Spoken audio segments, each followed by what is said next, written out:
All right, we're gonna. All right. That's All right. sacrilegious, isn't it? Eat a bowl here. You have to let it melt in your mouth.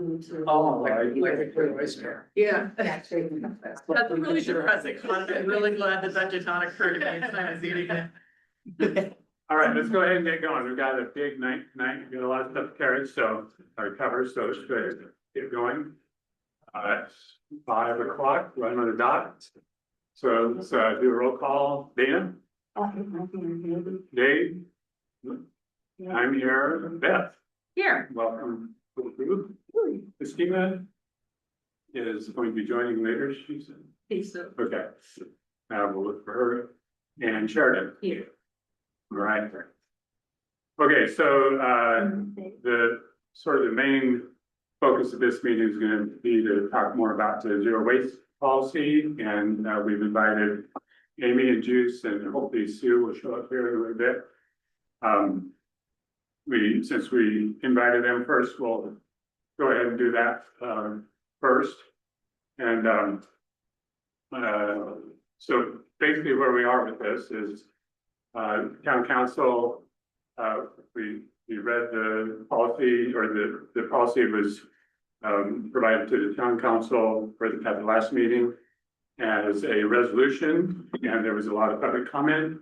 And the upshot of that was that it was felt that we should take this back, do some more work on it, maybe do a work session, and try to incorporate some of the comments that we got from Juice and Amy and Sue and others, and sort of cool our jets a little bit, make sure we're doing it right, but also one of the recommendations is that we try to use the Ridgway concert series as sort of a test case and see how we can make that a zero waste event. So that's kind of where we're at. One thing that I did, and I sent out for review, both to Preston and Lee, who was instrumental in coming up with the original policy, and to the rest of the board, was kind of rewrite the policy, make it a little bit more narrative, try to put a little bit of wiggle room in there for some of the things that were brought up at town council that are just hard to deal with.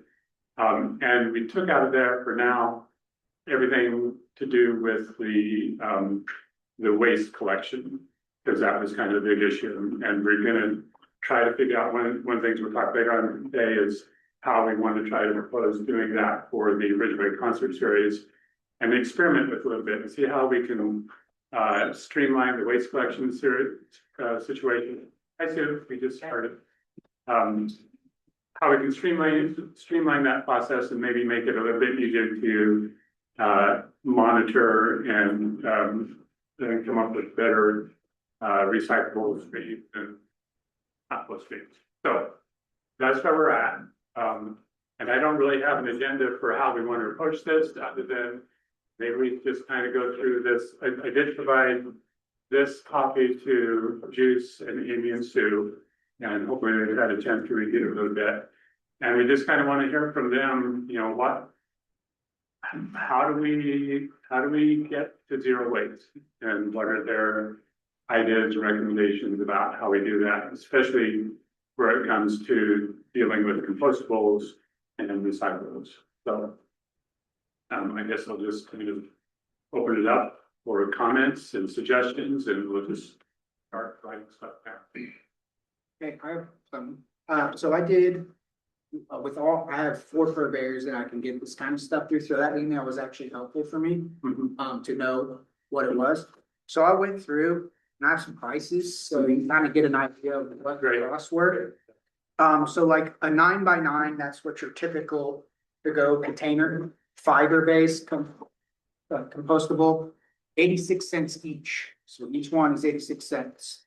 Is this from which, like, World Centric or? Well, it's an eco product. Eco product. Yeah. Now I did reach out to this guy because he had the cheapest ones. It was through Cisco. I reached out to him about, will the price go down if we buy X amount of cases? And he'd have to get back to me about, he thinks it's 5 cases, it starts to drop.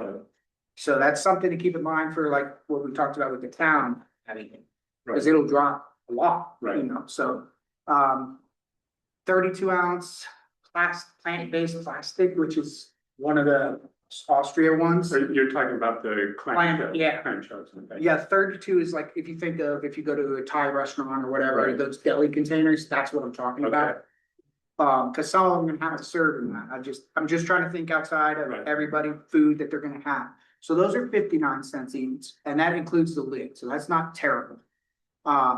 Napkins, now these are, I believe they're bamboo, I don't write it down, but they are in the framework. Those are a penny each, which doesn't sound like a lot, but when each pack is about 500, so, Yeah. you know, when you get 4 packs in the thing. So that, I'm sorry, I just want, as we go, I kind of want to make a few comments. One of the things in this policy is saying that some things are, you could probably get by without them being, certified compostable. Right. And things like paper napkins, paper towels, ideally, they would be, certified, but as long as there's no coatings and no additives or whatever, Okay. they should be okay. And I did talk to Delta Compost about things like that, and they say in general, napkins, paper towels and things like that are gonna be okay. Okay, cool. Do you have like a comparison for when you were talking about the clamshell being, is it 86 cents? Like, what are you paying for? So one of right those now, napkins? 32 cents. Okay, cause I think that's, I was trying to look and I was like, I threw up my hands, so I was like, I'm gonna have to wait and hear what you said, Yeah. cause I don't. 32 cents. Okay. And the ones we just purchased over there, cause I'm at True Grit and there's 40 years of, Clamshells. yeah. Mhm. So I've already started switching to some of them. Yeah, but you know, the ones I get are still recyclable, Mhm. you know, so they are a little more expensive than just straight plastic, but it's worth the cost, right? Also what we did over there, and a lot of restaurants can do it too, is their POS will, and I just did it. When you order online, you have to opt in for cutlery, for condiments, so all those little plastic things, you have to opt in or you don't get them. So that's when you order online. So So, what do you mean? It's like if you're doing takeout, you Yeah. just assume. Yeah.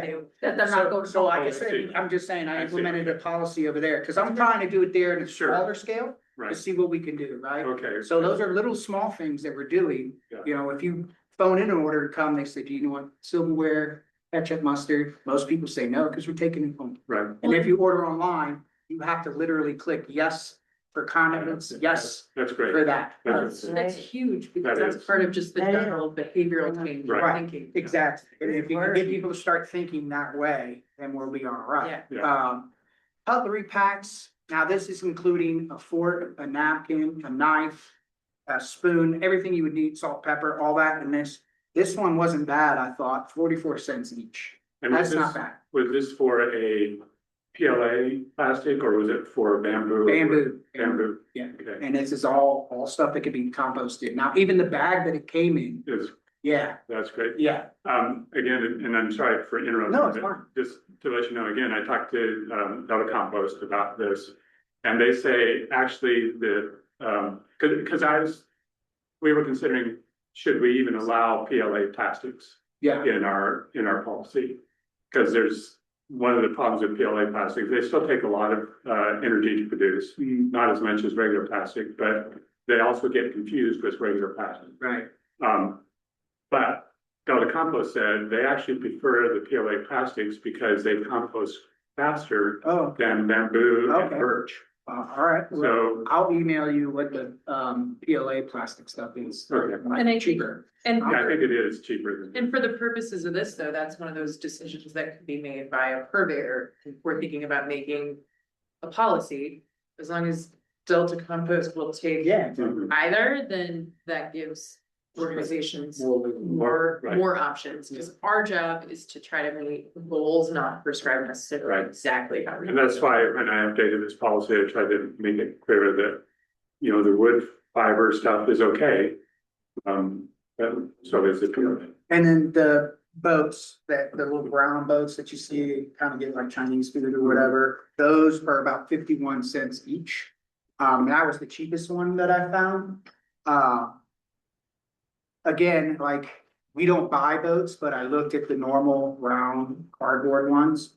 and they're like 12 cents. Sure. So we're looking on average anywhere between 3 and 5 times Yeah. what the cost would be. Right, I think I mentioned, Sheridan and I both did some looking independently, and that's kind of what we came up to. Okay, so I mean, that's the research that I've done, and I have access, so you can email me, text me, whatever, if you have a question.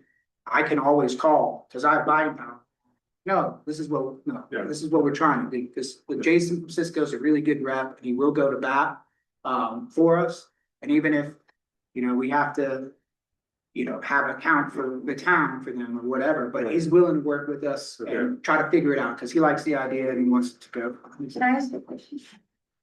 Yes, ma'am. 3 to 5 times the cost of from shitty plastic? Yeah, whatever Not, you do. just not a recyclable. Yeah. Shitty Yeah. plastic too, Yeah. something good. Yeah. Thank you.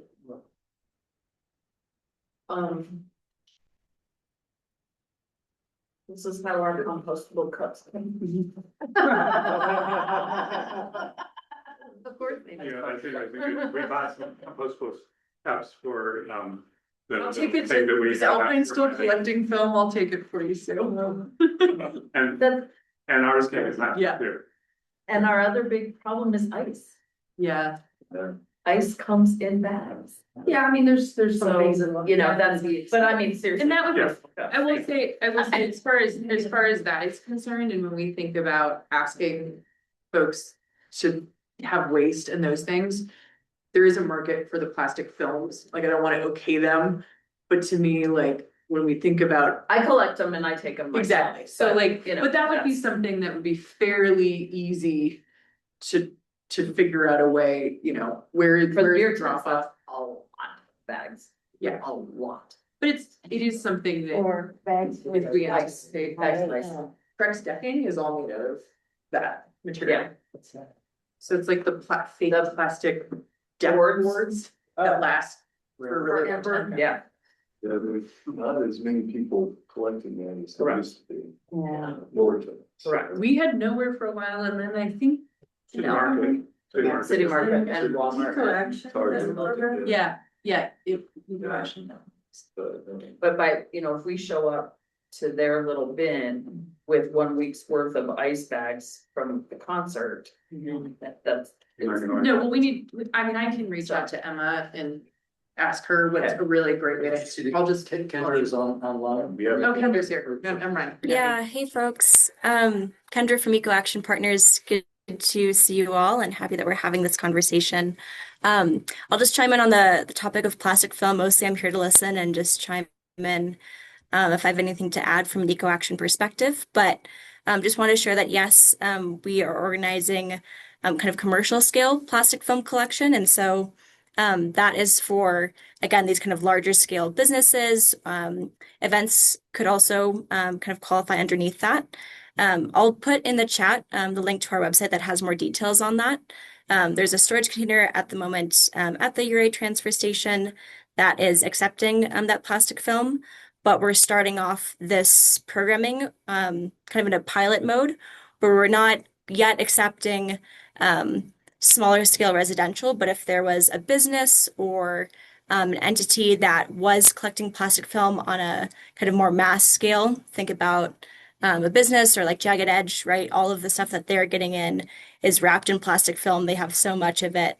Their staff know how to deal with it properly, make sure that it's clean and not contaminating the rest. But there's a form and there's a process to sort of be accepted as kind of a commercial collector and depositor of plastic film. We're hoping to expand that out to be broader in the future, but we're starting kind of in the normal pilot process with the commercial side of that. So I'll drop more details in the chat, and if you have questions, feel free to email me. My email is kendra@ecoactionpartners.org. So Kendra, could there be Sherman, Weehawken, or the town who was accessing that for concert series stuff? Yeah, I think we would definitely want to chat through what kind of plastic film is being collected. Ice, I'm a little concerned about just because then the bags are wet, and it's really important that the plastic film is dry and clean. And so that's just to prevent, mold from growing and contaminating other bags or contaminating the space. But like that example bag that was shown just a little bit earlier, that would contain the plastic or the compostable cups, that sort of stuff would probably be more approachable. So again, I'll drop the link in the chat. You're also welcome to peruse our website or shoot me an email for more information about how to get on that list and get that access. Kendra, one more thing, do you have access to the list that the Carry On Girls had? When the high school kids had that program, the Carry On Girls had a full-on program of the businesses in Ridgway. Colorado Boy used to do bag after bag after bag of, the film that our pizza boxes came wrapped in and all the different things, and we diverted a lot of plastic. True Value had built a shed where we all dropped all of those, and there were a lot of businesses that participated with the Carry On Girls program. So if you can snag that list, you'll probably be ahead of yourself on that. Okay. Do you have the access to that list? Because I don't think I do or anyone on our team does.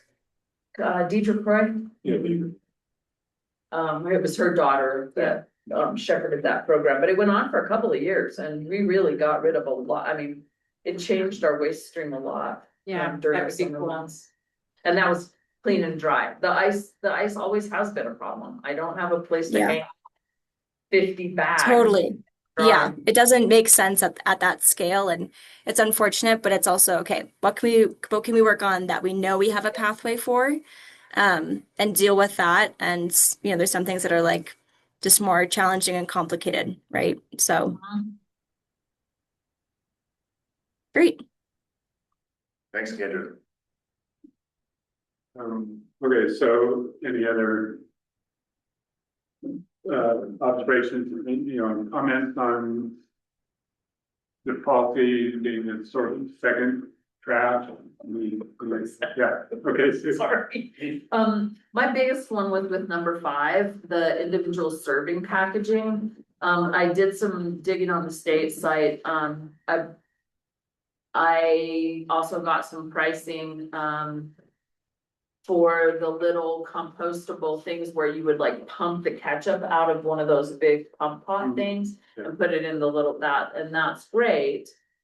But the chip thing, some work in that, and so I don't really know how health department wise you would do a bulk bowl of chips. Yeah. I mean, yeah, but then you guys, whoever is serving has to do that serving. Yes, the gloves. Yeah. The gloves. Then you have the gloves. And the time and the money, yeah. and Yeah, the yeah, money. 4 gloves. And So- I think, again, like, is this the hill that any of us are gonna die on in a zero waste policy, is like chips? No, we just want it out. Well, I think, I do like that we discourage the use of, I mean, we can discourage it, there just hasn't been an option. Like, I think we talked through this with the Marshals Department, we've gone to more electric vehicles, it's like we needed some more we needed bigger places to do it. It doesn't mean we can't chart these. Right, and so my other point of that was, if you're taking it out of one container and putting in another container, are you really ahead of yourself? That's where my brain goes, like, okay, we're gonna take them out of big bags, we're gonna put them in a little container, that means 2 things of packaging and not 1. So that's kind of where I was headed with that. Health department would be my question, like, and I couldn't, pretty good at looking at that stuff, and I couldn't find anything, that would help us with some of the stuff that we were talking So I about. remember at the town council meeting, Juice brought that up, and I thought, yeah, that's a big concern. And my thought, and the way I wrote this was to kind of give it out. And Mhm. my thought is, chip bags are maybe not quite so bad, because that's something that if somebody comes up with a bunch of stuff they're gonna throw in the compost, you can see the chip You can bag. see the chip bag And you can pretty pull that easily, out yeah. pretty easily, or have them pull it out. Right. And again, if we have good enough signage, it would say, compostables only. Right. They would know. You're still gonna have to probably monitor. What's really tough are ketchup packets Mhm. and mustard packets. Yep. If we can eliminate that, that'll save a Well, and lot. the little compostable paper, things that you would Great pump cups. into are really pretty cheap. Yeah. Yeah. They're pretty reasonable, you know, you can get 1,600 of them for $10 or something. Right. So, you know, that I don't see really as a problem. You don't get a lid with that. Cause you Right. don't get a compostable lid. And so that's the other, you know, juggle with the thing. Yeah. But I think, you know, I'm just the health part of things. And, you know, I think we want to have some wiggle room here. Again, the real issue becomes keeping your compost stream from getting contaminated. And if we can, you know, if we have to go with chip bags, then that's, you know, we have to deal with that, but it does require some monitors and stuff like that. I'm a little piece of information. So I've been contacting all the vendors that are going to be at the Ridgway concert series. And I have a whole, about a 10-question survey form trying to figure out what they need, what they're planning to do. And it's been really interesting. I've talked to 5 of them now, and all of them are already planning to do compostables. And one of them said, yes, we're going to provide chips. And I kind of talked about this issue with him, and I said, I think maybe we will need to make an exception for this. And he said that he'll think about it and see if he comes up with another solution. So I think, you know, I think we have to kind of Start somewhere. start somewhere. And if we can get everything else out of the stream besides chip bags, then we're in pretty good shape. And it's interesting because they have all said, we're doing this, we're already doing it, we're planning to do it, we're going to be doing other events where we know we need to do this. So we're on board. And they must realize that they're paying more for these disposables, but that hasn't come up as an issue. They haven't said that we can't afford this.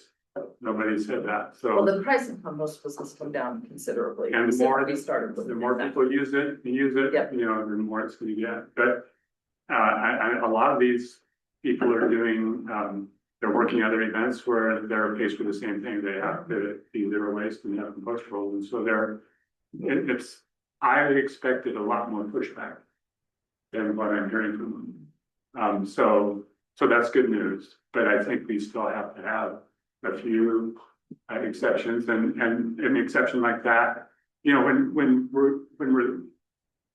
we start the Ridgway concert series, we'll do another pass to the vendors and say, okay, what is it that you have that we need to separate out, and we'll let the monitors know they have to be looking. And speaking of the monitors and the other thing that you just mentioned is John Clark and I had a super depressing moment at the Spark Lab. The Spark Lab presentation at the Shervina was so awesome with the high school kids, and they were all, it was like Shark Tank, and they were all competing for money. Yeah. It was a couple of weeks ago on Tuesday, and it was absolutely amazing. They were, you know, they gave out $11,000 worth of money, startup money for these kids. It was amazing. But there were 100 educated people in that theater, 100, right? High school kids, their parents, educated people. Every freaking recycle can I had out was full of trash. That's 100 people, and without someone standing there, even they can't get that right. How well? Like, we're standing there looking at it, we're like, oh my God, like What was- crying in the trash. What was the signage on it though? Did it just? It has recycling containers, and then it has one that says trash. There's one that says They're very trash. clearly marked. They're clearly They marked. probably had pictures on it too. And Well, I But think- this is part of the consistency, because when I went to the State of the River presentation, the answer was, well, it's all mixed, just mix it, Mhm. right? So that's part of like building that level of consistency, is like, when I go to the SHRB, I don't care who's running it, who's Yeah. doing it. Well, we're not usually doing a meal, Right, is what I'm. exactly, You but know, that was, so, I was shocked when that Yeah. happened, cause I was Yeah. like, what do I Yeah. do? I know. So like that kind of takes us back to this conversation is, like, what is that training in, like, this is just the standard of what is expected. And I it's, think whenever you make one of these transitions, it takes a long time for people, and what you're doing Yeah, with. start. With your restaurant business is that education, and over time, you know, might take 5-10 years, but pretty soon it becomes part of the culture. And until then, we need monitors. We were part, it was part of the culture years, decades ago, but it suddenly slipped, so. Well, cause now we're having conversations about what is actually recyclable, Yeah. right? And so like that, I think. There's like a certain level of sophistication that almost gives you this like back Slide. slide of like, what is actually making a difference when I do that? Your aluminum can does, please recycle your aluminum cans. Well, I think part of it too is when I first moved here in 2019, I was big in recycling. And everybody I was talking to, they're like, you're wasting your time, they're gonna throw it all in the dump anyway. And that was the mentality. And that Right. has been the mentality. And I don't know if they got caught doing it, or if it's because people aren't educated enough to know, hey, you take your cans and put it in a plastic baggie, they're just gonna throw the whole thing away. They're not gonna untie it, take your cans out. And if you don't rinse your cans, they're not gonna take it, you know, so I think that's part of it, is that, you know, everything was small town, it's not that big of a deal. Oh, they messed it up. And I don't even know when that happened, if it happened, but that's the mentality I had when I got here. It's like, oh, you don't recycle? It seems like this is the place you would recycle. So we have a lot of education to do, and I think that we're hopefully sort of on the right track here. Steps at a time, Ridgway concert series, try to educate, you know, the people about that, try to make it zero waste, try to educate the vendors and do compostables, and hopefully we'll iterate and kind of get to where we need to be, but anyway. Any other comments on and suggestions on this?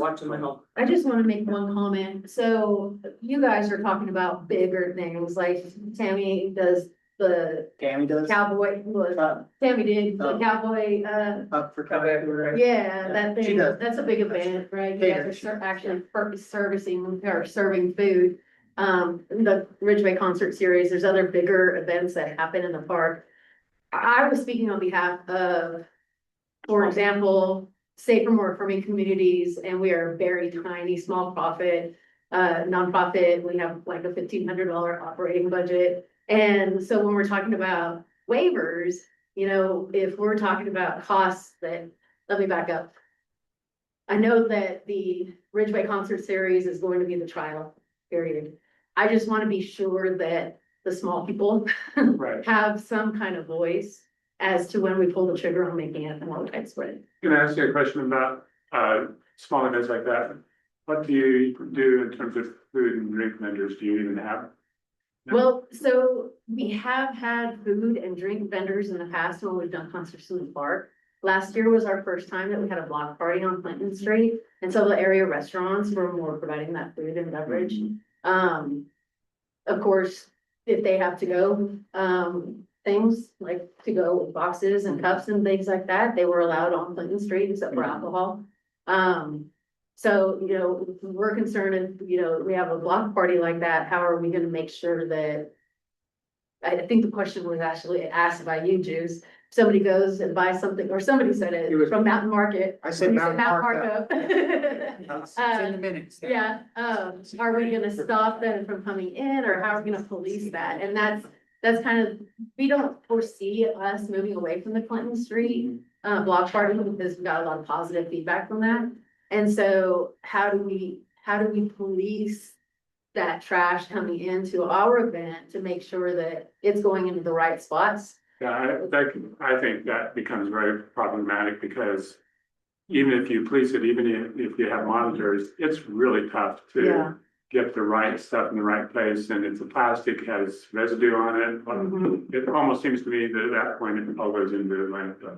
Yeah. And for smaller events, you know, maybe you have to allow that, you know. Yeah, we have little vendors who come, like do snow cones, for example. Mhm. We have had the cotton candy, James Collier has done his cotton candy, and that's, I don't know if that's necessarily going to fit into the sustainability. And they're small vendors. They're not people who are going to be spending, they're not going to a bunch of festivals. Now, May doing the face painting, she might go to festivals, but she doesn't use a whole lot of refuse. But I'm thinking of the smaller vendors like James Collier, who sells cotton candy, and that's just something he does on the side, and it's not necessarily everywhere. And so I'm wondering if we could, when we get down that road, have some kind of exemption to where maybe there's, I don't know, that we put some kind of, if you make this amount of money and you're, I don't know, if we could put some guardrails around people who are under this threshold, they're exempt. People who are over this threshold, they're not exempt, because under this threshold could put somebody out of business. And one of the things I brought up was vendors and long-term vendors at farmers market, for example. And farmers market, we have a lot of little vendors. And how is this going to affect their ability to continue at farmers market? And so I know that the concert series is kind of our child thing, but those are things that I would like for this committee or this board to keep in mind when we go and try to push it out. I think that's a really good point. And I think what we have to do is we on the SAB need to attend some of those events and take a look at them. Please attend Pride, August 15th. The other piece of it though is like, I think rolling this out and starting to put this out into the ether, like James doing cotton candy, you can absolutely buy just a cardboard cotton candy. Sure. Right? And so And that's what. the goal now would be that part of communicating this is if you're looking at buying a supply, Right. you need to buy a supply. We're talking about like doing a waiver. What's it for? Okay, how much have you purchased? Like, you've got a year's worth of stuff? Because at some point, we want to see you get off the non-compostables and maybe we want to see Yeah. you use up your supply. But I would say like, I don't know it's so much of a line is you're gonna run through stuff faster Yeah. than somebody who's smaller. And they still might buy in bulk to get a cheaper Right. price. And so that's some of that like education piece, because I'm not gonna say, let's just throw it away, get you, I was like, we could do a grant and just get them on the right stuff, but why throw away the other stuff that's already been manufactured? So I think in some ways, some of these smaller, especially Ridgway folks who are serving at communities, what does that process look like? Where almost your waiver is designed in conversation with that person, like how long does it take you to get to through what you where have. we're buying Right. stuff that's Well, the other compostable? piece of that is that even if you get them off of, on the compostables and find a way to do that with some, I don't know, however, grants or whatever, if we got creative and did that. The other piece is it doesn't really matter if you don't have a way to monitor the waste stream, because now you have compostables, but you're throwing them all in the same place as everything else, and your compostable stream is now contaminated. But if you're knowing that your vendors, right, and like, kind of have your. Well, I wanted to piggyback on what you said, because I think it's a really good idea. Well, I'm glad that we reached out to some of the vendors at Ridgway concert series. And I think as part of our phase in or, approach to this, starting with the bigger events and then maybe filtering down, I don't think that's gonna happen overnight. And to Beth's point, we send out education, we put ads in the paper, we post on socials, and we say, hey, look, this is coming, whether you like it or not, this is coming, and be prepared for it. It might be 3 years down the road, but you, James Colliers of the world or whoever, you need to be prepared because this is coming regardless. To build on that and along the lines of education, I mean, I don't know that this problem should exclusively be solved by the vendors. I think the public itself, once they're informed that we're trying to do this, they might pitch in, so to speak, and maybe something the SAB can do is to through town appropriations fund some signage at the vendor stand saying, we're now switching to compostables. Please consider rounding up your purchase to the nearest dollar to support the vendors who are paying more for these products. So something along those lines that, if I saw that sign and I was gonna buy something that was 45 cents to round up, I'd give them $1. change. Yeah. I think that could help maybe defray the cost, but also it creates public awareness of the issue. Without saying you must. Right. But this goes back though to what Sue was saying, like behavioral change is really, really hard, right? And that's why there is a role for local government in more than just saying like, please, everybody do the right thing, right? Like in Ridgway, we actually do have a fairly strong social pressure. It really wouldn't take more than maybe 20 people at that Sherb event to be like, what are you doing? Why are you throwing that in the trash? Right? Like it really, like we have a pretty good social network around doing some of the right things. Now it's around creating the infrastructure such that you're looking for which of these things goes in the recycle, which goes in the trash. Okay, I don't know, it should go in the trash. or I don't know, like, that is like moving from that step of. We have a social context to now our social context exists to really get us where we wanna be. And I think to your point, and also to Jerry's point, I think that for the Ridgway concert series, part of this education process is to hide the fact that this is a zero waste event and that the vendors are working with us to do this. And we need everybody's cooperation to start building that. You know,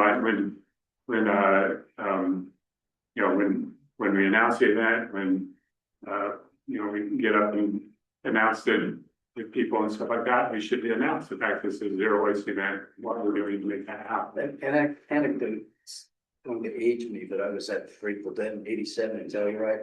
And at the end of the event, Bobby and Jerry, one of the dead, got up and said, One of the deads? Yes. the musicians got up and Yes. challenged all the stone deadheads out there. Pick up anything you see. And then next day, they put it in the papers, the deadheads had scrubbed the town. They picked up bubble gum, they picked up cigarette butts. They took the challenge seriously. So it could be something that that John Clark or somebody says at the end. I think he has on occasions, do us all a favor, pick up any trash you see on your way out. And John will, But to that end, just making it clear that this is zero waste event, we're proud of that. I'm sure John will be happy to hype this zero waste event. Yeah. I have a silly question, but I think we can handle it. Yeah, first. Okay. So new guy here, it's maybe just a weird question, but it seems like to drive behavior, if we can track things in terms of who's recycling the most or participating the most, it drives some of that natural competition and we can recognize people for doing the right thing as well in a public setting. So I don't know if there's a way that we could track that or we could celebrate people that are taking efforts to do what we're looking for and use that as a way to kind of build that behavior and that culture of looking out for each other and making sure that people are doing that. I wish we had just like how many bags of trash at a concert last year. Like we could even within a 4-week Stephen concert probably series. has We could do a, it. We Stephen could do probably. it. But you know what I mean? Like, Right. hey, Yes. our last concert last year, we generated this many bags of trash. But like, could you imagine the second week of the concert series rolling out and be like, we're down X%? Yeah, we could. Like, we if could do we're that. appealing to you all as not even a competition, but like Ridgway being. Yeah, Sorry, I- that's just- sure. You got me distracted. We could put a wrap it. On the free concerts. You mentioned, monitors. I've been to many zero waste events and there's always the 3 containers and there's a person there. And when you're rolling something out new and you're trying to change behavior. I think that honestly, a lot of times people don't realize.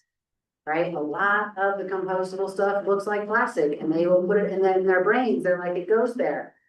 And you're like, no, that, it doesn't go there, actually, the compost was thrown in the trash first, right, not in the recycling. If you have monitors. And I agree with you to promote it. I know often people are complaining particularly about the music series that, I hear people all like, why don't you clean that up? And I'm like, hey, it's a volunteer event. Why don't you join us and come on and help out? Right? Because if people don't know and they're like, oh, a monitor there, they're just gonna throw it on the ground. But I think that, as you said, going over the series and then promoting how much is going, and then you will get data. Because I do feel like both snow cones and Cotton candy, sugar balls, that thing. both of those are paper. Paper, yes. And I feel like also helps with the name, the Italian folks, the really good fried raviolis. Oh, Maggiano's, Yeah, that's how I chips. say it. Also paper and cardboard. I feel like putting this out there and having the monitors and promoting, right? Rather than saying like, I know you said that the government has a role in kind of making sure that it happens, but I feel like you could make it like a positive, like, hey, we're super excited to do this and we're gonna reduce the cost of these and again with what's better than recycling and composting and all those things is like using less. Are you gonna take them away? He's been too long. He was looking for a 2-year standing. It's like you're wiggling around too much. Yeah. But I feel like they can make it like here's positive, this is how it moves towards the like town goals. and then bring that information back. Right, and like, hey, everybody's being so great, come over to the stations and bring in that education there. But I feel like spending a whole lot of, you're over analyzing, I think, and like the rules. And I said, like, what about just like regular paper and cardboard? Rather than saying you have to go to the certified things, which are more expensive. Just figure out a way to have less packaging. Paper's cheap. I think it's a good point. So, sorry, paper's cheap, but cheap to buy now, but not cheap to produce necessarily, as far as the environment goes. My sister and I ran the Retail Packaging Association for a couple of years, as admin, and we hosted a forum of paper bags, plastic bags, and Tyvek, and reusable bags. And even among those industry experts, they couldn't come to agreement on the upfront costs. The environmental cost. The environmental cost of having those things and what made each of them better, even among the professionals. So it's a big wide net. And so, yes, you can get a compostable thing, you can get it, get certified. Or you can just use paper, but again, there's always those costs. So I just say, it's a bigger, broader discussion as far as that part goes. And we just got kind of taken at the Charbonneau because we were told that these blue bags that we got for the cans that we've been using at all of our events, the blue bags were okay to bag cans and that's not true. You don't want bags, no recycling. No bags at all. And we spent extra money to buy these blue bags that were different from a trash bag that were supposed to be okay. And they're fine. Were the blue bags supposed to be recyclable? Yep. They clog up the machine. So I just wonder, like, the analysis paralysis though, of going through, like, to make it simple, to make it open, right? Like, As good as we can do.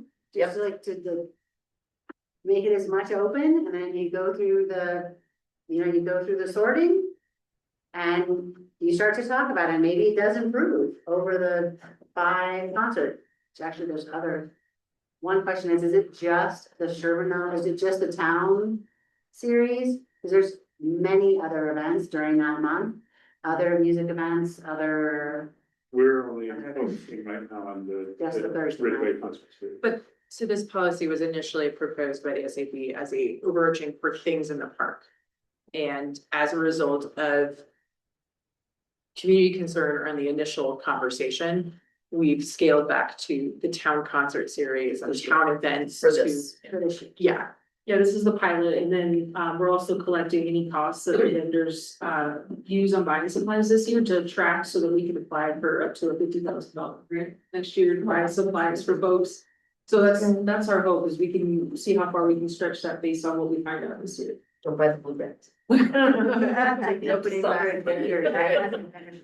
But this won't be the first year the town has the way stations and.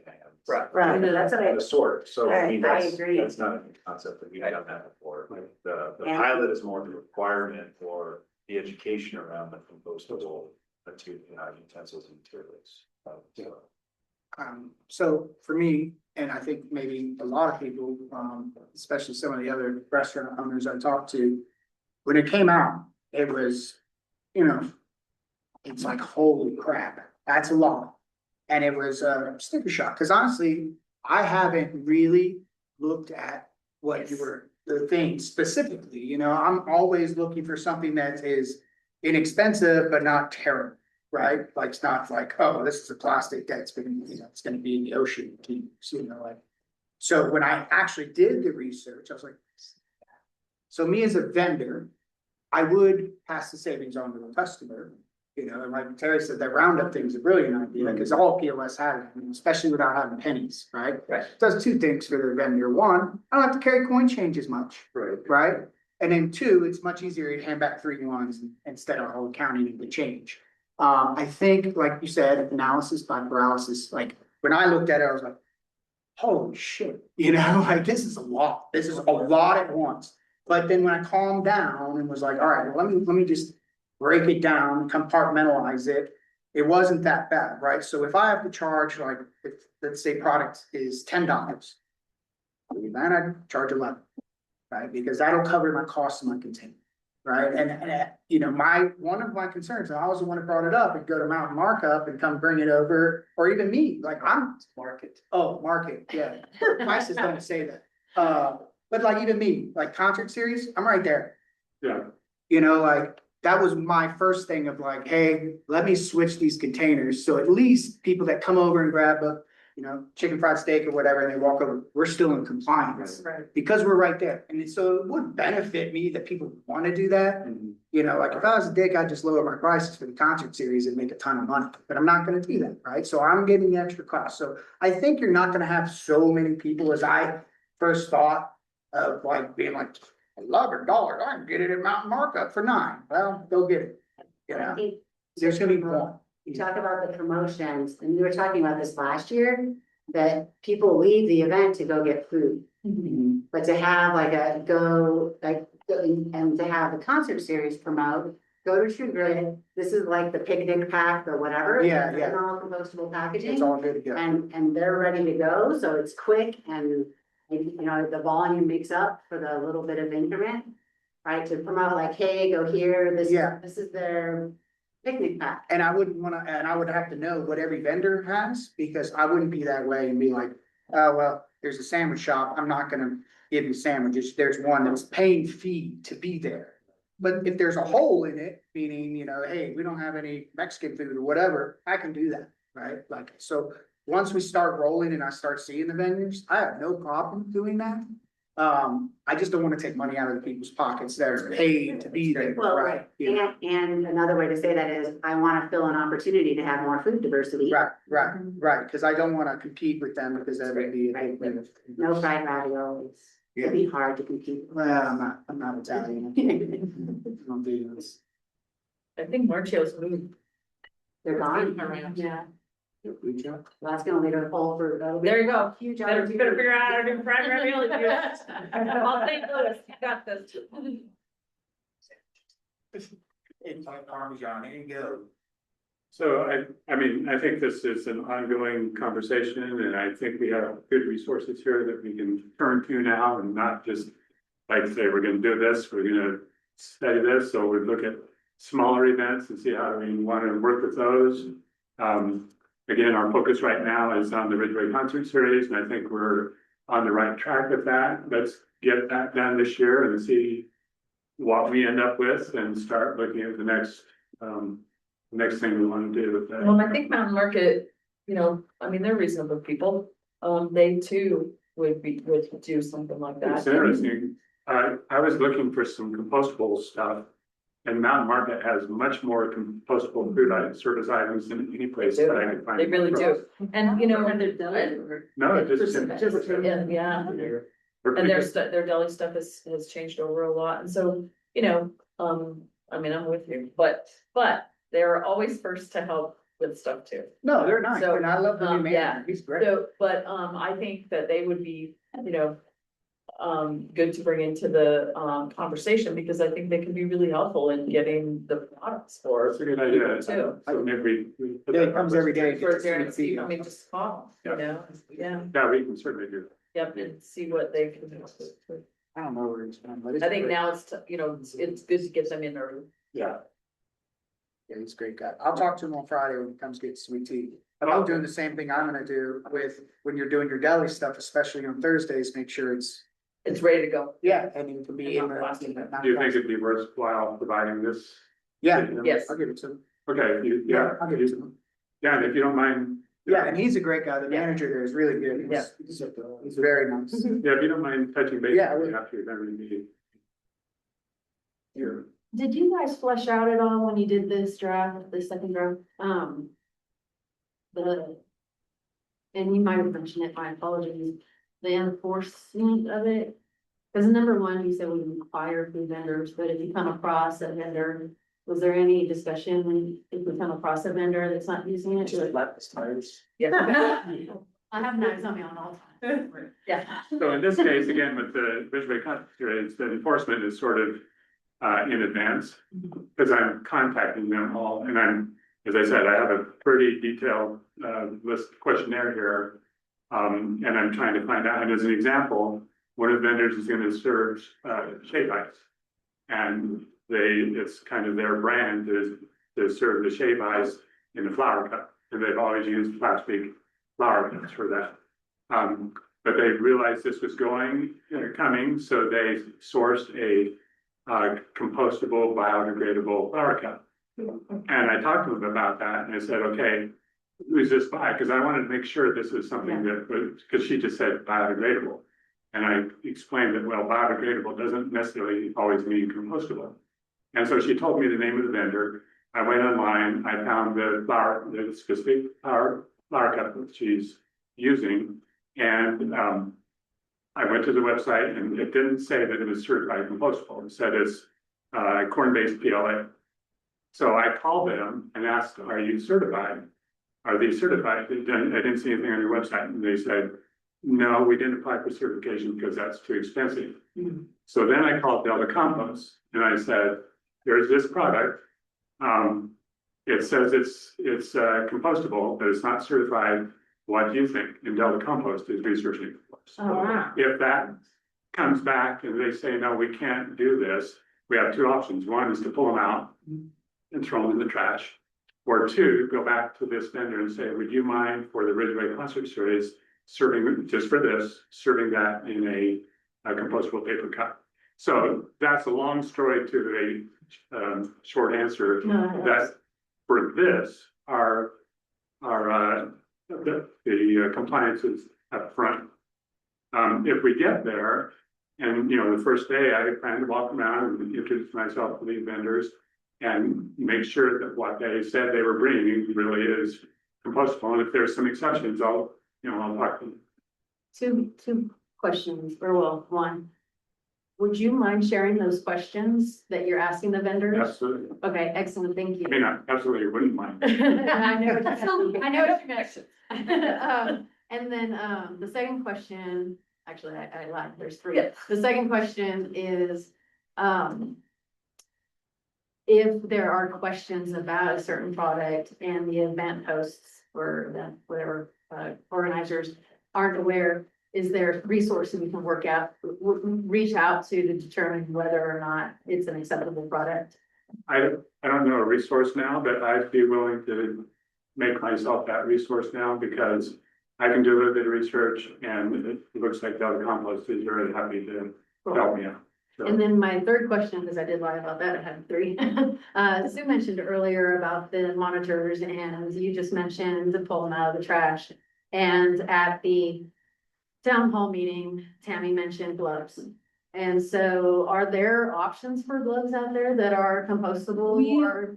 We heard the Telluride events, that are zero waste have exceptions just for if gloves are like the exception. Okay. You just can't. You can't, and I wouldn't use them like good. No, No, It's not gonna Yeah. work. I would really Well, I like, mean, if you're digging in the trash. And I'm you not have gonna to have- do it. no, yeah, yeah. I'd really like to avoid digging the trash. I would too. Let's get ahead of that, shall we? Like Yeah. to kind of like Yeah. Stop. set this up Yeah. in a way that nobody, us or the attendees have to For sure. dig the trash. I just know that at the very beginning, that's gonna Yeah, have to that's, happen. yeah. The other thing I just wanna comment on, we are in our midst of pride planning now. And we haven't reached out to our vendors.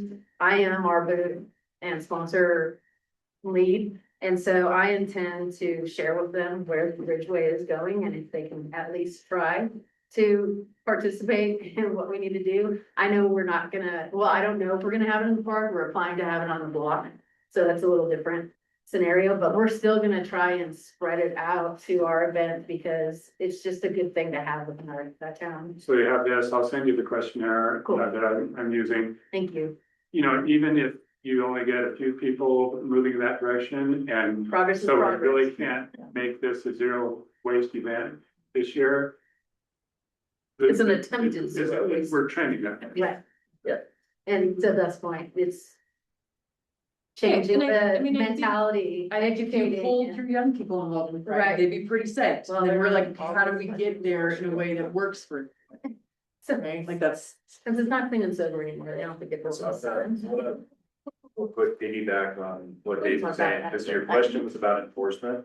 And I said this during the last meeting, but this is framed as a policy and not an ordinance, so it wouldn't be codified in the municipal code, so there's no penalty. I do remember provisions, you right? saying that. Like, you're not gonna go to jail or get a fine. Right, It's not coming back. The penalty The is mechanism, not yeah, back, exactly, right? like the mechanism is, well, you signed a special event permit application and attested to use these required materials, and if the policy were to get approved, right? Sure. We would write that in somehow, like an attestation in the application or a separate document, I'm making it up, whatever it looks like. Where the event producer, vendor, et cetera, agreed to abide by that, right? And so our mechanism, the town, because we'll need to enforce it, make sure that folks are doing what they would be doing, the mechanism is, well, if we had an issue with non-compliance or arguing about products or whatever, well, you know, you may not get invited back, or that application next time may struggle to get through the process. So does that make sense? I do have a follow-up question, but you had your hand up first. You know, I always ask these questions for you.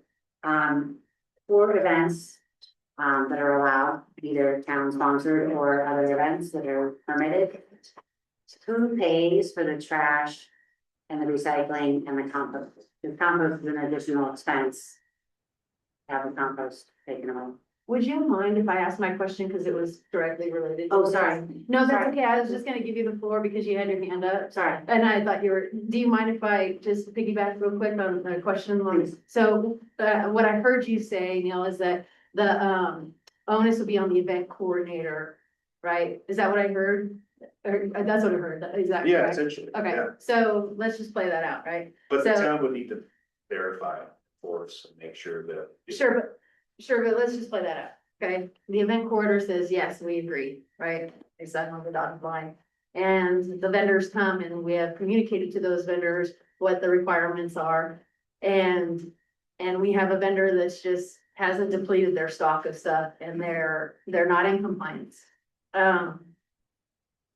If the event and the event coordinator, being whatever organization is putting it on, right? Is told, no, you didn't do it, then that event has a possibility of not being welcomed back into Ridgway. Is that what you're saying? Essentially, but I get where you're going with that. I mean, there's realities and that we gotta take into account, and you know, the town of Ridgway is super flexible, right? So we're gonna look at it holistically and figure out the best way to go, right? And so maybe I jumped ahead, but I think I get where you're going. I mean, we're gonna look at it and figure out how to approach it. That's. Or they're gonna say, So we we were have to depleting force our it. stock. yeah, Well, right, yeah, right. we know that. Right. So I Hey. wonder though, if my question. Yeah, how sorry. Financially, Go ahead. motivate, Yes. come back to yours. So folks have events. Someone has to pay for the trash, the recycling and the compost that comes from that event. And so what if that cost structure motivates them to have clean streams, right? Clean recycling stream and clean compost stream. And it's financially motivated if those two are very inexpensive and the trash one is expensive. So then they are motivated to have monitors and make sure their streams are clean, because then their cost for waste disposal is less. And Well, that way the town's just not eating it, right? Because contamination is expensive, right? And so then we find it like, I mean, right, back in Denver, compost was free. Right, recycling was really close to free and trash was really expensive. So you were really good about getting all your trash into those other streams. So are you saying, incentivize people by saying, if you do it, we'll pay for it? You're the event coordinator and you have the waste, the waste disposal fee associated with your event based on volume, Sure. right? So again, like less is more, right? Based on volume, and then 3 different rates for those 3 different streams. Because they are gonna have to go, they are separated, right? I mean, And yeah, and town events, specifically the concert series, but. right, I mean, rendezvous, what does rendezvous do with, you have someone, what do you use? We have we order a roll off right now. Where do you post that roll off? The roll off is posted in your parking lot. Right, just over that little building. And it's And one it- off for everything. It's one roll off for everything. So, And for Pride, But we we- just had so. trash cans and trash bags and we Right. threw them in a But I would little. say, so setting this up for the concert series, right, again, like you're just going into the concert series, so you just have one folks, one group of folks to kind of sort this out and feel that out. Right, and does that help?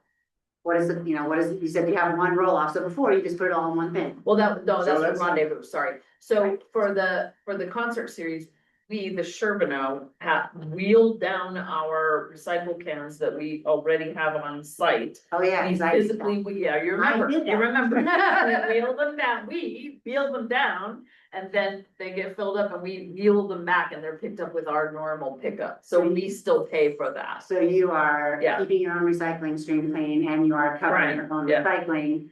So I would just And the wonder, town does the same. And the thing town for does the same with the, Waste stations. Yeah, so, and so what happens with compost? taking the, or Bruin takes it. Their waste. The other technique is the town provides an air compressor and charges $150 per fill for a tire. Saying after you slash and let the air out. We let air out of the tire. Yeah. So I'm just saying like, so what there is, like, so these guys are saying that they do their own waste stream, right? But so with the compost one, I just figure there's some kind of putting the onus, not from a like, oh, you're not welcome back, because the town really wants that event. Even with a couple pieces of things in the wrong Right. thing, the town needs those events. So try to somehow motivate to put those costs back on the vendors eventually, and then just test it out with the sugar. I mean, that is a non-ideal situation, but it is a zero waste park use fee and a non-zero waste event park use fee. that's a good idea. It sucks and I hate it, but it's a thing that exists. It's a fee in lieu. And that would let us do other green efforts in town. It's really hard because those fees have to be fairly ginormous. Much. Like it's like when you do a fee in lieu, like we have to charge you enough that we can build a unit of housing because you chose not to build a unit of housing. So that's why it's probably not gonna be palatable all the way through the process, but that is one of the ways that we can start quantifying the impacts of something for the sake of argument, and we could look into what does it really cost when we just toss things. So you're saying that when you sign up for the event, you say, I'm a zero waste event and it's X price, and if you. But if you're not doing it, then you would get dumped into the other Okay, one and then next so year. let's say you come under the zero waste, but we go back and you look and it's like you didn't do it. So you- I'm saying is that In the I think you future- tie it- I Financial. think you tie it to clean streams, Yeah. Yep, and then what's the volume of waste in those clean streams? but Financial motivation. but the And- fact is those non-compliant fees would have to be, But this Yeah, isn't super a high. non-compliant, this is like your trash volume is higher, and if you have contamination in those, or they refuse them. Then that all goes to the high fee. Like if the compost has contaminants, they refuse it. As opposed to like a fine, right? Like, oh, okay, let's not do that again, because it'd be easy to have monitors as volunteers, and then we don't have this problem. I think this is a good idea, and I think we could have another work session, since we're gonna be working on this for a while, and, we kind of think about it, and. Also, I just wanted to time check, because it's 6 o'clock, and we got a couple more. I agree, and I think we're gonna learn a lot from the big plastic series, and we can do a lot of thinking, and it doesn't never hurts to think, but we'll have some more data after we think of this. Right. Well, and seeing some of the other events, I mean, FET comes first, and you're gonna be seeing FET all over town, and how does a event like that work? You know, so looking at the other events that are coming up, I mean, that's a monster as far as this stuff goes. And so, that would be a good one to kind of keep an eye on and see like, how would that play out? but that's also one of the reasons for why do we roll it out in the park? And then we, Right. and then we start trading. But we can see, but I'm not saying, yeah, but I'm saying, look at that event, just see the event and see how you think that would work. How you think you'd handle it at that. You're talking from a waste station perspective or like compostable? Yep. All of it, yeah. All these events are full of people from Montrose and Uray Yep. and out of towners, tons of out of towners. So even if you get the tiny amount of people from Ridgway totally trained. Yeah, that's. I'll shame the person from Montrose watching. We know you. Right, we have. What are the thoughts of the town investing in those stations? I mean, I know they'll still probably get cross-contaminated, if you will, but I mean, not There's not. compost, recycle trash. Yeah, we had 10, all three of them. All along the streets? That's Permanent, yeah, permanent stations. Like, how much $60,000 grant? Then you have to have top collection. I mean, it's right, recycling and trash, right? Yeah. Like, I guess, maybe, I mean, could we expand on it? I know this is probably not topic, never mind. But expanding on it, put signage up there. Yeah, maybe. I'll bring it to the town. No. All right, so. So the comment was made that volunteers are easy. No, But I can look around here and see several people that volunteered in several concerts last year. So if any of y'all would like to do.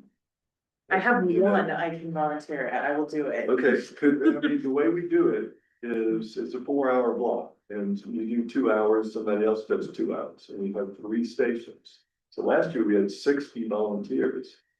And then Dave and Dana and myself did multiple weeks because we had trouble getting 60 volunteers. But it's actually a very educational thing, not just for the people who come up, but it's for you too. To see, you know, and you're very appreciated. And so please let us know if you'd like to volunteer. The Sherman has an excellent volunteer engine. And they also struggle and going to 2 hours instead of 4 hours is super. Where, if I have friends who are interested, where can I direct them for volunteering? We're gonna talk about that. Yeah, We're we're gonna talk about that. Just tell them they can watch the concert for free if they volunteer. you don't wanna volunteer for pride. Last year, Do volunteers got a free beer. There you go. Yeah.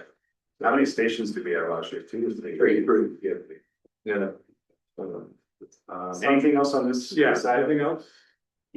And like I say, it's open conversation, so if anything occurs to you, just send it. I'm happy to be the clearinghouse for this. Send it my way and we can. And who are you? No, I'm kidding. And thanks, Dave, for putting all the time and energy into rewriting it and being that clearinghouse. And but for timeline and for everyone's understanding, this isn't going back to the town council anytime soon. This is like kind of an initial, well, I guess it's secondary work session. Certainly the last one was the work session at the town council level at least. So we'll revisit this again next month at the SAB meeting and you know, proceed accordingly from there. But want to make sure this is right. We might want to invite you all back in August to talk about what our experiences were and like that's. That would be great. In the retrospective, we get volunteers and. Yeah, thanks for coming. Yeah, thank you. Yeah, so thank Do you you. need us to stay or? We don't need. You don't want to, You can totally. You're here. can I take the If I dog? shut my mouth when I speak. Okay. Feel buddy. Let's move on to the second item, which was Keisha. You have some thoughts on sustainable living?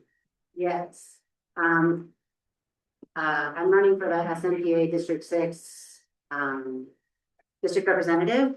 So San Miguel Power Association, our power company, is a member owned organization, if you're not familiar. So you all are actually, if you are the greater Ridgway area, since you're all Ridgway, you are all owners of SMPA power company. And I'm running to be the representative for our district. And through conversations of working towards that, voting is May 14th to June 3rd. In conversations of that, we were talking a lot about our experience of building our all electric house in the town of Ridgway. And what we learned through that. And there have been other similar conversations, and this was just through like the people who signed for me to become a candidate, and then other people in the conversations. And we came around to a few things that would actually really benefit helping people really want to have green bills. They want to have efficient houses. They want to have low utility bills. Even bigger houses, smaller houses. And so what we came around to was, how can we bring together a site that brings together examples of homes, even thinking like the Earthship home, that's the Rustin Weaver's house that's in River Sage. But bringing examples of houses, and then what are the kind of features about those houses that they really appreciated? What are lessons learned that they had about those houses? And then also in partnership with that, pairing together, and maybe there is something in the future of going towards, there are a number of different certifications as far as overall, I'll say like how green the build is, how efficient the home is. And this all is very much aligned to the climate action plan. So the URA San Miguel climate action plan. So beyond just power, right? Power and water and fire, and what are you doing with your outdoor space as much as what you're doing with your indoor space. So having these houses, all of the like the information around them, and then also bringing together all of the policies and rules and guidance and all the things you have to follow, because it's so hard to find, right? Even with all the best intentions, it's really hard to find all that information and all the rebates and where you can get money. And I think people really, I included, I really had in my mind all the right things to do, but then it just didn't all quite work out that way. And part of that is having the suppliers or the service providers, having them to be really on board. So I feel like as you build this community and work towards having like these clean certifications, and then having some of those partner businesses, and then really promoting those, right? Who is really great at designing your plumbing plan to minimize your water loss. And they have had these certifications, and here are their examples. So really bringing together the business and like building that community to bring that together to like make more sustainable. And so again, like using less, right? And all renewable power, right? So starting to build a lot of that. And when I was doing my research in this, I came upon your website and found a number of businesses on your website. And one of the conversations I've been having with a number of people is, well, it can't just be everyone who's in the Chamber of Commerce. It can't just be everyone who's in there, because and it can't just be some, but not others, right? So that filter being. Those are the ones that are just signed up for very specific thing. Well, but how have we proven that whoever is in there, the plumber, right, has had sustainable builds, that has lower water waste, that meets some kind of official certification? They were authorized through a specific company who checks their insurance. That's just like for if somebody wants to use on-bid financing, those are the contractors that are authorized to. So Yeah. And so I think this one is more towards, how do I know that my house is gonna be like, green build certified of whatever kind of, PERS, other kind of certifications. So I said, I came across that site, and I was like, oh, okay, there already are businesses on here. There's already a lot of really good information on here. And just pulling it together in a way that brings together, that is in the best interest of SMPA, is in the best interest of the town, water company, water provider, Tri-County, whoever. And then also in the best interest of the businesses to really promote that. And then those benefits go beyond the town of Ridgway, because those providers also build houses. The number of houses to be built in Ridgway is actually quite small. But the number of houses to be built in, I'll say, the greater Ridgway area, right? My neighborhood included, of the 35 properties, 3 of us are in Ridgway and the other 32 are not, but they all have Ridgway addresses. And we're all within a mile of here. So there's a lot more properties, right, to be built outside, and then these vendors building on that, right, to really impact it. So I brought it because I, as an individual, whether I'm on the SMPA board, maybe I can get a little more traction if I'm there. But as an individual community member, I can't really do a whole lot of this. I feel like it's a collaboration and, hopefully the Chamber of Commerce is in on that. Building in the community, the town, working towards a lot of I really liked the master plan, the town master plan. And I said, it's beyond just power, right? It's the power of the water, the fire. And really, I honestly feel like from a town perspective, power, yes, and moving towards renewable is extremely important, but water is actually a resource that's declining. It's not sustainable, like, oh, it's there and we just have to use less. It's going away. And we're having more people. So I feel like water is even maybe is gonna keep popping its head up even more. But I want to share it with you all. Do you have a specific ask for from the SAP? Well, I feel like this idea and concept has to have an owner that's more than an individual. It's just gonna die. I feel like it's the most aligned with SAP. I wanted to share the idea with you because I feel like I'm up here having all these conversations. And I feel like it's something that's it could help elevate with SAB. I have interest in it, so I have like from a number of different aspects.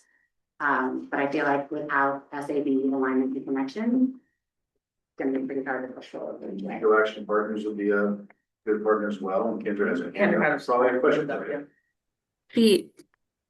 Yeah, I'm happy to chime in on this. There's kind of two directions that I'm hearing. One is the sort of customer side of things, right? The residents, the businesses who are maybe pursuing upgrades and need information about what is a heat pump, how do I navigate the resources that are available to me, especially as they're changing year to year, right? We saw that with the Inflation Reduction Act. All the resources that were federally available are no longer available. The state of Colorado is still doing a lot of great work. SMP is still doing a lot of great work, but to navigate those different programs can be a lot. So at the moment, Eco Action Partners, we're kind of redoing our website, and part of that is culling through the residential and commercial incentives that are available across the region. So regardless of if you're in Ridgway proper or if you're in the county or if you're in the next county over, a lot of those incentives are applicable across the board. And so that's a process that we're going through this month to kind of have that clearinghouse space on our website. And I know that the SAB is a great collaborator and oftentimes repost different things if it makes sense to have it live on the SAB page as well, or if it's more of like a link, like go to this other space to our webpage. We're happy to have that be linked in that way. The other component that you talk about is kind of from the contractor perspective and thinking about how do you verify contractors that are certified in certain areas or doing good work. Admittedly, it takes a lot of time to do that and to kind of call through the different trades and what certifications are available, that sort of thing. But an area that I've touched in that realm is energy workforce development, which is a program that was born out of the Climate Action Plan having a lot of great components, but also understanding that we need more folks who are certified to install heat pumps or are certified to be energy auditors. That is a resource that is available to upskill folks and provide additional training opportunities and then provide stipends for training fees and or time spent in training. The way that it kind of connects to needing a space or a recommended list of contractors is that an upcoming project that I have that is going to take more than a month because it takes a long time to call all of the contractors in the region, is refining that list and sort of refining which contractors are already equipped, they're already certified in certain areas, they're already doing this work, and that's great. We can kind of stamp them and move them forward on those lists, but then also figuring out who might be a good candidate to get a certification in the future. So there's not a super defined timeline on that. That's an upcoming project that we're already working on, and there's staff time at Eco Action Partners to support that work. So yeah, I think the SAB is a really powerful space, and there's so many incredible volunteers that are doing incredible work in that space. But I also encourage for some of these activities that feel like they are maybe a bigger time burden that Eco Action can step in to support in those areas. And I guess yeah, also curious if there's other recommendations for or suggestions about how to pursue that. I'm always happy to listen and take that into consideration. But yeah, just wanted to chime in on some of those things that are either in the works or are kind of coming up soon, because I totally agree that helping individuals and businesses to understand where they are in a landscape that they don't touch into that often. You know, you don't do a retrofit every single year. It's maybe once in your lifetime, you're kind of assessing your building, having an energy audit, understanding which priority items you need to attend to first, start saving up for those things, integrate incentives, financial incentives that have different timelines or different rules. And yeah, we're happy to support navigating that because we do it a little bit more often. You know what an interesting idea is, and I know Kelly's not at Home Trust anymore as like the fundraiser person. She mentioned they already had folks for their home tour next year. But given the interest that Ridgway has generated around their electrification, this winter will be a Ridgway Home Trust tour year. Oh, sorry. Yeah. And Oh, no worries. Finish that thought, and then I have one to piggyback on off of that. sorry. And then you know, it would be interesting to see if maybe we could help our partner, the Home Trust, garner some sales by focusing their home tour on all electric homes in Ridgway, or homes in Ridgway where maybe it's not all electric, but someone did a heat pump. You know, that could be an interesting theme. And they've struggled to get some ticket sales, but given the interest that they either might want to avoid the politics of it, or they've done all electric stuff in some of their projects too. So that might be an interesting synergy. Well, this was super helpful for me to be here because I got to meet you. And I think I'll reach out to you afterwards because I do feel like that a lot of the education is focused on individuals, right? So the people who will go to the home tours and the people who are doing the upgrades. But what'll mess you up is if the vendors don't know, or they're not there, or they don't have the information. But what will actually, yes, what actually makes you successful is if the people providing the services, that they are educated and know, like, oh yeah, you want to use a heat pump, and then here's all these resources, and oh, here's a better way to design this. And like, I know you want an on-demand water heater, but you need to do it this way, or you're gonna run into this. It's not just the money back, it is you're gonna run into this fee and fine, you're gonna hit this on-demand like heat power thing, or you're gonna be this, here's a better way to design this. It has to come from the service providers. So, so I'll definitely reach out to you so we can talk some more. So I already got a whole lot out of it, kind of just that. But yeah, I think it is like, I don't think that this is just like I mean, I went and dug and found, right, your site. But this needs to be something that is promoted by the builders and promoted by the town. And when you go into like turn into the permitting, like, hey, you know that, and I think maybe the town part is like, LEED certifications are very expensive, but finding some kind of holistic, like, this is a efficient green build, whether it's hers or something else. Like maybe that part is like, we're looking to have more, you know, more certified homes in new builds, and then retrofitting, right? Retrofitting and having folks paying for that. Maybe that's the town part, but I feel like this is something that has to be like, right, beyond Eco Action Partners, beyond any one piece of it.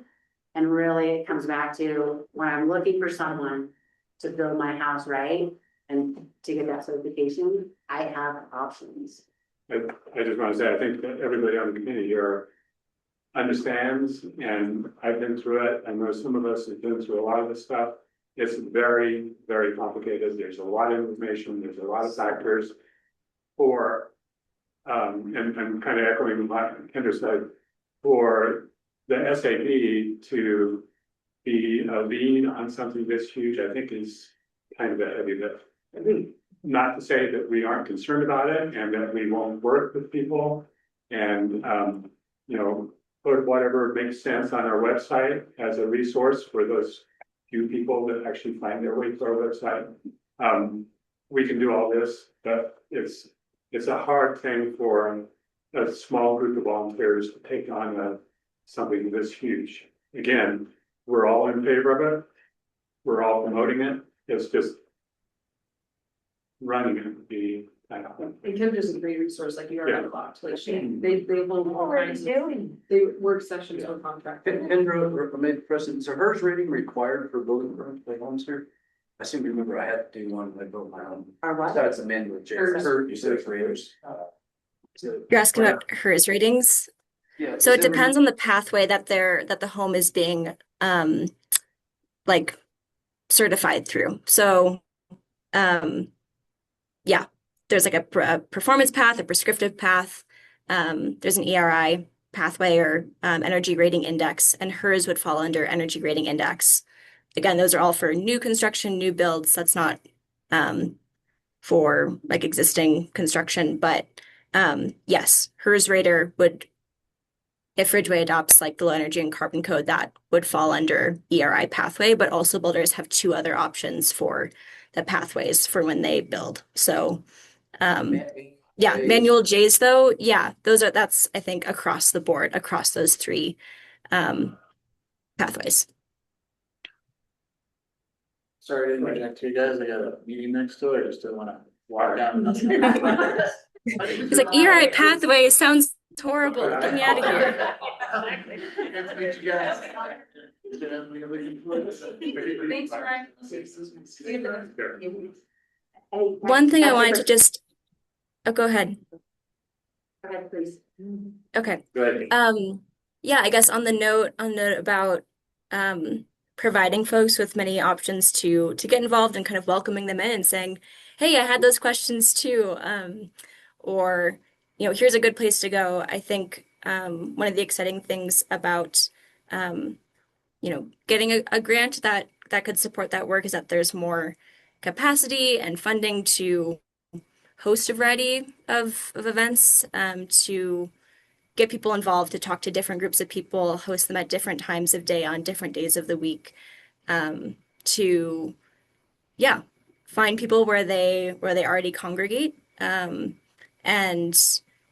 have these resources and these options, something that they are engaging with in different parts of their life, right? That they're hearing multiple times, and then eventually it kind of gets through and they're like, oh yeah, I remember I need to go to this site or I need to talk to these people as I'm making progress. So that's kind of, again, a later step, and there's decisions to be made around that, but that's just another opportunity that exists in the future as well. Great. Thank you so much. Yeah. This is great. And it looks like there's some good work that can happen here. So talk to her. Will do, thank you. Okay, let's move along. And hopefully we can finish here by 7 and be done. So next issue is, we touched on a little bit, is waste stations and volunteers and stuff for the Ridgway Concert Series. And I've been thinking about this a little bit, so I have a bit of a proposal that I want to put out there and see what people think. And in a minute, I'll join the meeting and share some stuff. But basically, here's my proposal, and we kind of get through it, and then we can discuss it. I would like to propose that we have one centrally located waste station this year with slightly higher capacity, but one waste station. And a couple reasons for that is I think it'd be easier for the staff to service. It will certainly be easier for us to find volunteers as monitors. I don't believe it would have a big impact on event goers' convenience of getting, to the way station. I mean, after all, the Bluegrass Festival has one way station, and that's a huge venue, and people seem to find their way to the way station. There might be a little bit of inconvenience because people will have to maybe walk around the cloud a little bit if we get to that way station, but anyway, I want to consider this as a possibility. Where do you envision? We're living that right out here between the two trees, so basically centrally located between the beverage place and the food place, off to the left of the stage. Basically where we had one of our play stations last year.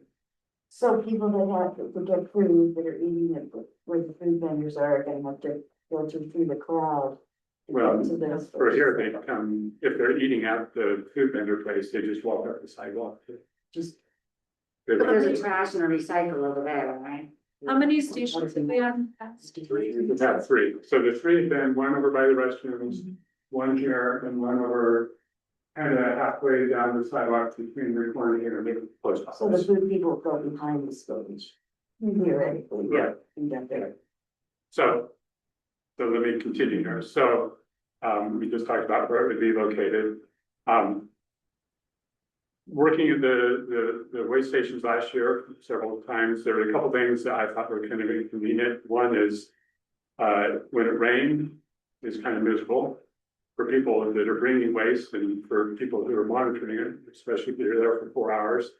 The other thing that was inconvenient is at the end of the night, when everybody's bringing their waste, it's dark, they can't see the bins, you can't see what they're trying to put in the bins. And so one idea would be for this way station to have a pop-up to shield it. And also at night, when it gets dark and people are starting to bring their stuff, possibly we could have some lighting so that we can see what's happening. I would recommend 2 lines of containers so that, there's a big rush. So basically just 6, however, double the number of containers. So instead of triple like we've had in the past, it'd just be double. My experience was that, and of course I was running the one over by the restrooms. I never had a lot of people there. I think some of the other ones were a little bit more busy, but I feel like 2 lines of containers would probably work. And I would envision very clear signage for each of the containers, not just compost, recycle, and landfill. But, and I'll show you here in a minute, the compost would say, what is compost? Food waste, compostable food service items. Same thing for the other 2 signs, so very clear signage. And then I would like to propose that one SAB member be responsible for each of the 5 concerts. It'd be up to you to get your own monitors. If you felt like you could monitor the whole thing by yourself, fine. I would think that to start out, you'd want at least a couple monitors. If you want to do the first music act with 2 monitors, and then the next next act with 2 monitors, that's fine, but that'd be up to you. I feel like we will learn after 1 or 2 concerts how many monitors we really need. If our signage is really good, if we have compostable products, food service products, we might find out that it's pretty easy for people to know where to put their different, their waste. So the one SAB member would be responsible for making sure that the waste station is set up and ready to go. They'd be responsible for recruiting the monitors that they're going to work with that night. They're responsible for the monitoring, of course, and then they'd be responsible for making sure that things are torn down and put away or whatever, if, beyond what the town staff would actually help us do. So, I'll take some questions and stuff. I do want to join the meeting, though. I put together a couple of pictures here of what this might look like. How do I join? Do I share?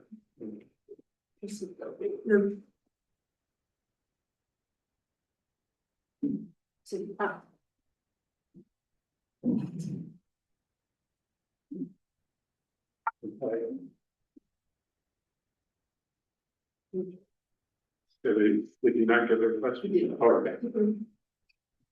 So I'm gonna share. Okay. By the way, you tell you it does have one of the big ones. I actually manned a small station at Ingress that was in front of the musicians tents. So I think we have a They couple. have like little temples on it. Should we just to be. Recycle. We have, you know, Nothing else? Plywood or, Yeah. I know what you're talking about, but yeah. Cause like there's no. All right, so this is just a schematic of kind of what I have in mind. You have two lines of containers. We would want some sort of a sign that indicates that this is the way station. We'll announce it, of course, but people won't necessarily be for the announcement, so we want to make sure that this is defined. We can have our Ridgway sustainability banner, which, by the way, that turned out really good. I don't know if everybody's hot, but it's nice to have. And we could have two lines where people go on the outside, or we could have them in the middle and people go underneath the canopy, and we can, you know, those are details that we can kind of work. So this would be kind of the idea. Is there a place for the volunteers to? Yeah, so in this case, But their free beer? yeah, in this case, the volunteers would be in the middle. If we move these containers to the middle, then the volunteers would be on the outside. Then in terms of signage, you know, I was thinking, and there's a lot of different ways we go there, but one way would be to use the, like the realtor signs, and use those frames, put up signage and have one of these in front of each of the, in each of the containers. And again, this is where, I mean, we'd have more information, not just landfill, recycle, compost, whatever. We would say exactly what is there, and we could even put some examples of the things on those signs that go in there. I just think we need to make it really clear to everybody, both from an education standpoint, but also to make it easier on the monitors. And maybe if we're good enough with this signage, there won't be much for the monitors to do. There's lots of details to kind of work out. One of the things that I've noticed is in the past that people come up with their cups that they want to throw in, it is still full of half of a drink and ice and limes and stuff like that. We need to, I just had them dump it on a tree, but we probably should stop doing that. Yeah. So we probably ought to Not have sustainable. Started by not the tree seems very happy, so anyway, that's my proposal, and now I'm open to ideas and suggestions and. I love that idea. Yeah. I think it looks really great. I would love, Beth kind of just went exactly where my brain was going. It would be super helpful for us at the beer tent to have a recycling, the green one by us, because I cannot keep my volunteers from having to handle other people's dirty cups. They leave all the crap on the table, and we don't have anywhere to put that. I mean, we keep our recycle bins on the back because we're recycling our own stuff, but everybody they cannot figure out that I don't want them dirty, you know? And so to have something that would take care of that for us is super helpful. It's a game changer. Yeah. And For us. maybe you're gonna recycle them, just the recycle. Yeah, like Just real recycle, sense. just like recycle. One in, one out. They don't bring their food over there, and, you know, I just need They want somewhere my where their hands old can and dirty cup go. Yes, I need to like, maybe down as they're coming Yes, into the. Down where where the ID flags are, where the checkers ID checkers are would be Yeah. perfect. Yeah, that'd be great. Cause you could just take one, yeah. That'd be awesome. And it would, yeah. Yeah. One of the things that we need to do, and you brought this up, Dave, we need to. I think in this policy thing, I was saying we'd have a separate thing for bottles and separate thing for aluminum and so on and so forth. We want to try to limit the number of containers we have, and so we will check with Bruin if they allow us to commingle the recyclables for this event, then I think we should go ahead and do that. They can do it for us. Yeah, they do. Yep. Single source. Yeah, there's, All right, so we can get away with this thing. Yep. One of the things I've been talking to the vendors about is, you know, if they're gonna serve any drinks or water, and several of them have said that they're planning to serve water. And of course, it's gonna come in a plastic, Correct. recyclable, you know, probably a number one, maybe a number two, depending on. I'm of the opinion that we need to try to, over time, get rid of all plastic because plastics just don't recycle very much. How about you just do, maybe actually have your tent, I was thinking you could do a lemonade stand, but actually if you just had a big water jug, So, because that, like, it's always, when it's really hot. so I think we need to consider that and maybe move that way and maybe have something like that, but the vendors also like selling water because they make money on it. So, one of the vendors is selling water, but she's doing it in aluminum cans. We Another do. vendor is doing water in plastic bottles, and so for now, I think we need to allow the, you know, plastic bottles until we have a water, you know, full water solution. This could be a start. we sell liquid death, in cans, so. We have soda water from your Arvin, and I can hook you up with that person if you'd like. That'd be great. Okay. That would, yeah, if you would, we got that information, that'd be great. So I have a comment on this. When you're doing the SAB member, monitors, it would be helpful for them.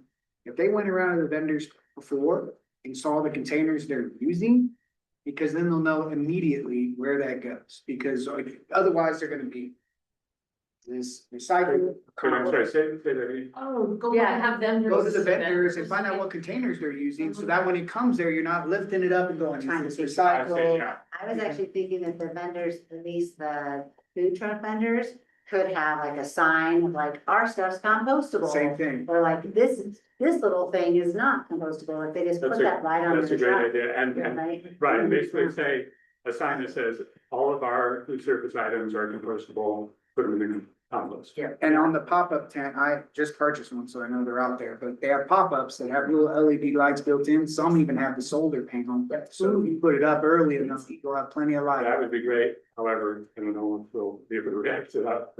No, we have a series of the pop-up tents. Yeah. And like. You can buy it by itself. Yeah. Yeah, we have rechargeable little hanging lights. That'd be Yeah, nice, exactly. so. We have rechargeable. No, we have, We all do. You know, Yeah. So we can nice. get that. That was one of my biggest frustrations last year, is at the end of the series, nobody can see. You can't see where you're putting stuff. It's, yeah, that, yeah. So I'd like to tag on to this discussion, slightly sidebar to it. Every 2 or 3 times a year, the town council. Let's do that. Let's wrap this up. Okay. I know where you're going. Yeah, So let's just I thought- finish this and then go to that. So I guess my question here is everybody comfortable with giving this a try? If it doesn't work out the first time or two, we can always go back to the 3 stations, or, you know, we can do whatever, but, I'd kind of like to try this and see if we can do that. And I'd also like to get some commitment from the SAD members to step forward and say, yes, I'll take one of those concerts. I'd like to take the first one because I want to, you know, it works.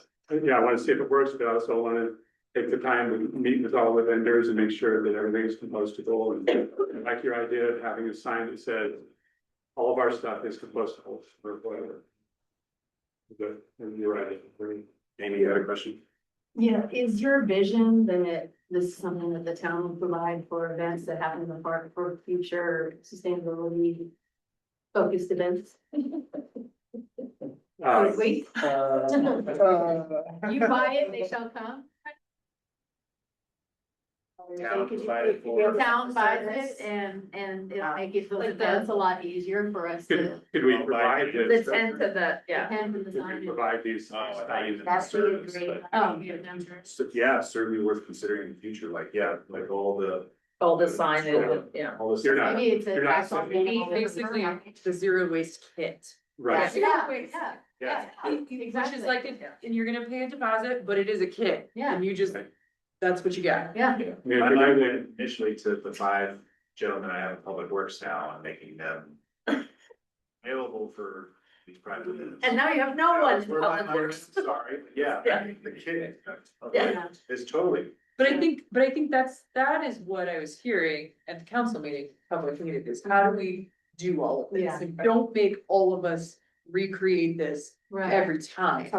Right? Yeah, you guys dial it in and then. Which is why Dave Yeah. wants to do it down to one station. See, if it's possible to have just one station and maybe in the future, nobody has to monitor Right. it. If we could get the correct signage, make it work that way. Yep. And like the signs on the vendors too. my sort of hope or vision for the Ridgway concert series is to dial this in the first 4 concerts and maybe just as an experiment, try the last concert without anyone and see how it, or a. We've all- a- a-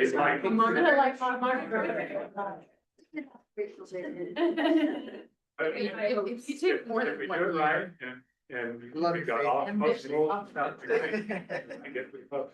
So, when I offered that idea, I think there's a lot of merit to it, and I think if you're okay with it. Unless you wanna give assignments tonight, we can have lead like a Google or something, and SAE members can figure out. What concert theme works best for their city. It's a good idea, especially with 9 minutes left on. Right, Okay, thanks, Preston. thanks. Great. All right, Dave out. Dave, Nice. Good work. Yeah, thank you all. Looks great. Nice to meet y'all. Thanks. I know you're like, hey, don't vote on my volunteers. You're right. All right, what's next? Then before we leave, that's Terry just had- a quick, it's similar but different. Twice or 3 times a year? 2 times. 3 times? 2 times a year, the town council has the Adopt a Highway program, and same issue the town council faces and we're facing and volunteers is it's difficult. There's only 6 town councilmen. The mayor shows up twice a year to go pick trash along the highway for a 2-mile stretch, and I was thinking it'd be a great opportunity to bond with the council if the SAB members would also volunteer to help the council on these. That's events. smart. And this is coming up on May something, right? It's, May 2 15th. Saturdays. Yeah. because not all the time can all. So weeks from Saturday. Send out the info. Yeah, so I asked Preston if he thought it'd be okay, but I'd like to propose that the SAB members pitch in the spirit of sustainability and get to know your council. I think it's a great idea. I'll send you all the info. There's a requirement to watch some safety videos, because you'd be surprised how we find like drug paraphernalia and stuff like that, so we can be careful. But I'll send all the info to you all. Okay, That's great. So as an anecdote, Calm down. one time I found Bible right next to the Texas map. Like somebody threw a Bible out the window. With their Texas. They're gonna be cleaning up all the deer carcasses between here. No, you don't touch that stuff. It's just, and because they do it regularly, it's become more nice. Yeah. I don't know. I wouldn't say it's nice, but God, having been on the first one that we were on, that was brutal. And it usually takes an hour, hour and a half to 2 hours total, and, Something great. a lot of It'll be a people. few hours, depending on the. But I would, it just, you're covering, if we do a 2-mile stretch on full set. Whoa, It's that's a lot. Was it 2? Was it 1? That's a long It's time. two. Where do you do it? That's a long Basically the top of the distance. hill, 2 miles of rest. Wow. The red. Yeah. I like that idea. Yeah, I'm down. I'm down for her up. No. Okay, Left or right? Actually, we have to. all right, so let's see. Next update to town council. I think you said that we can't get in there this month. Yeah, May is. Okay, so let's not worry about that for now. If that's okay with people, we can talk about that in June. we'll have more answers in June too. Or maybe, You'll have more answers in June. yeah, that's right. Okay. Update on the cleanup day or the little table and booth there. You want to do that? Sure. Let me start though. Okay. I think you two, Dave and Sheridan deserve a huge, like, kudos and thanks for spending a good portion of time cleanup day. Staffing that booth, educational booth, so that was pretty cool, giving out lemonade, manning the free soil that folks were taking, and so I put this on the agenda, not just to acknowledge you all, but volunteerism, but so, because Dave, you said made some comments to me afterwards, like, was this, is there merit to doing this at this particular event? So I wanted to give kind of a hot wash feedback. That's a good point. Thanks, Chris. Yeah, and just to this background, we decided we want, like, last year we had that ribbon cutting. There you go, cutting, and we decided we wanted to go to more events and get out there and support the community more, and also just try to be like a way to be more educational, and so we came to the cleanup day, we brought table lemonade, Dave brought a whole bunch of his compost stuff from home, and we had a whole bunch of flyers about composting. There, and that's where we met Trisha, and she was talking to us, and she said she wanted to come to the meeting, which was really cool to like go out and meet people, and granted, it was cold and we didn't see a whole lot of folks, so we still had leftover lemonades, but it was still really great to see some people that, you know. So, yeah, it was, By the way, Preston has done this 6 years. Yeah. But John Clark's done it for a lot longer. Yeah. so my takeaway from this is that Preston and John Clark are everywhere. They're doing all this stuff, so that's really cool. I would recommend that we do it next year. I had almost no engagement with sustainability, and you kind of said that, you know, people, and it's true, they come get their soil and they're not interested in making a big event out of this, so I don't think it's really worth the time. I'd rather use our time for an event that is more touches, there's more touches, so, but it's good, we got a chance to use that, and we got a chance to roll out our banner, so so that was good. It's cool. Yeah, They took a lot of mulch, so that's yeah. good. Did you ever think about doing, when you're talking about the booth with more touches, you ever thought about doing it with music in the park? Cause it's kind of hand in hand, right? Learning So, about it. And on this proposal, one of the setups for the bins are on the outside, that allows us to have a table in the middle. Okay, If we wanted to have stuff. Yeah. I don't know that I'd want to do that the first time, because you gotta. maybe we're gonna have to spend our time, Yeah. you know, monitoring, but if we find out that, you know, maybe one of the concerts, for instance, we would do, Right. put out some information, our no idling facts and things like that we're trying to educate people on.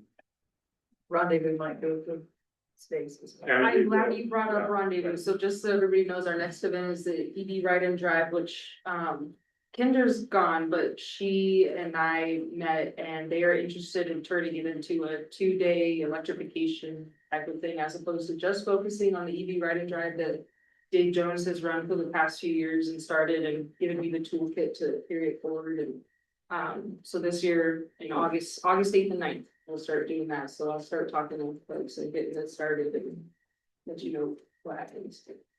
Yeah, it was a good opportunity for an electrification event. And SMPA Get a really booth this time? sponsor, yes. Yeah. They're talking about doing it right out front here, right?